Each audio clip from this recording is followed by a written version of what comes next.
Hi, it's TC. Welcome again to Brit Rock Guitar. We are going to be looking at chords in this session, specifically the chords A, D and E, which come in the key of A. In my last video I talked about fingerings and the correct way to do that, so if you're not too sure, just skip back and have another look at that. But in this session we're going to jump straight in. So first of all, the A chord is what we're going to be looking at. Okay, so we talked about this already. Whenever we're forming our fretting hand, it's always that kind of grabbing shape. Okay, and the thumb is always at the back of the neck of the guitar, always facing up, and the pad will be pushing roughly in the middle of the back of the neck. Okay, at the front we're going to use the tips of our fingers. Remember that tip that I sent out in the last video? Put a little bit of ink in the tips of your fingers, maybe about 3 or 4 millimeters from the nail, and you shouldn't be able to see that mark when you fret your chords. So let's have a little look in the chord box. We've got the A chord here, and we're going to have a little go at fretting that. So we're just going to zoom in now so you can get a closer look of this this chord. Let's have a little look then. So first finger I'm going to actually put on the 4th string, second finger goes here on the 3rd string, and then here on the 2nd string is my 3rd finger. Okay, so it's these fingertips here. So that's 1, 2, 3, and if you've done it correctly, the bottom 2 strings here, the 6 and the 5, will be free, and your finger won't be anywhere near those. By the way, you won't get any. You'll get buzz otherwise. Okay, and this finger here won't be touching that high E string there, or the 1st string. Okay, so I'm just going to show that one more time. 1st finger on here, 2nd finger right below it, and then squeeze those right in. If you feel confident, just push it up close to this fret marker here. Okay, and if we play that again, the thumb will go on the back of the guitar here. This should sound really nice. Just a quick tip: you don't strum the low E string. Okay, so if you see an X by that string on the chord diagram box, that means that you mute it, which means that you don't strum it, or you just stay away from it completely if possible. Okay, now you will notice that we do have to ring out the high E string, so we are going to play that along with that, and this string here is the A string, so of course it would make sense that's part of the A chord. So it's going to be these 5 strings that we're going to be strumming, but we're only going to be holding down this, this and this. Let's have a go at that then. Okay, so this should sound like an A chord.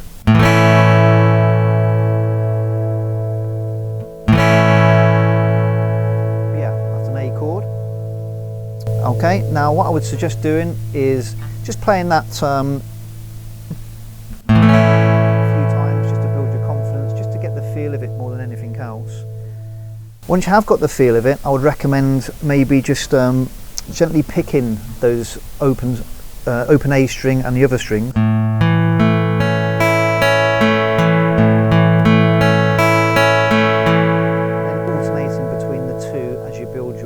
Strength and confidence. Okay,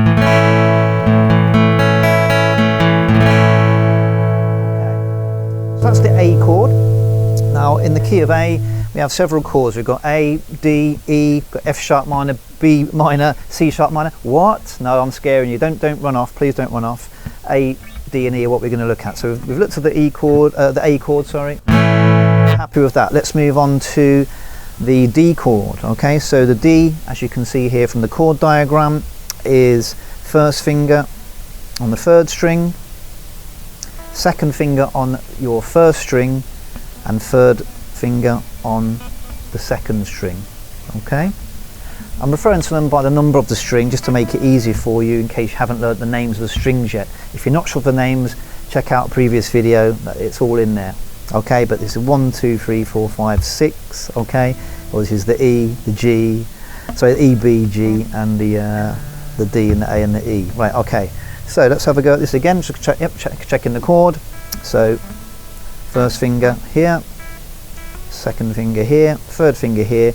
Just move it up close there to that fret marker as we did with the A chord, and this should sound quite nice. So again here you've got two strings that we're not strumming here, or we're not playing, so it should just be these top four, 1, 2, 3, 4 strings that we're playing. Here we go. Okay, that sounds like a D. Okay, I'm just going to play that one more time. Just make sure that I'm holding the strings down tight enough, because if not we're going to get buzzed like this.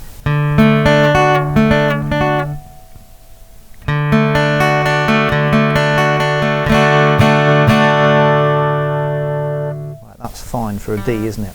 Okay. And then the last chord we're going to look at here is the E chord. Okay, so I did look at this actually in the previous video when looking at fingering, so you might already be familiar with this one, but let's just have a look at it again. Okay, so it's clear that we look at strumming. We strummed up all 6 strings, which is great. First finger goes here on the 3rd string, 1st fret. Second finger goes here on the 5th string, 2nd fret. 3rd finger goes here on the 4th string at the 2nd fret. Okay, thumb nice and tightly behind. Okay, so this should be a really nice sounding E chord here. Let's try it. Yeah, that's nice E chord. I like that. Whenever I go to a guitar shop, I always play a nice E chord out loud. It speaks out to you, doesn't it?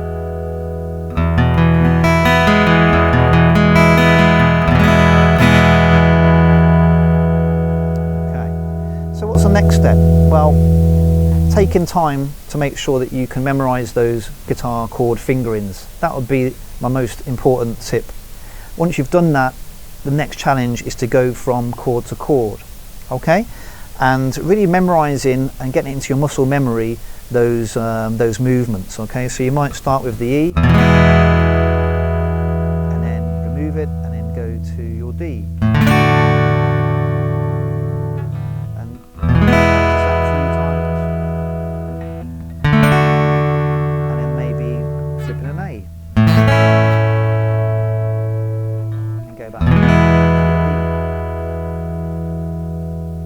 When you're really confident, you might start to pick those strings.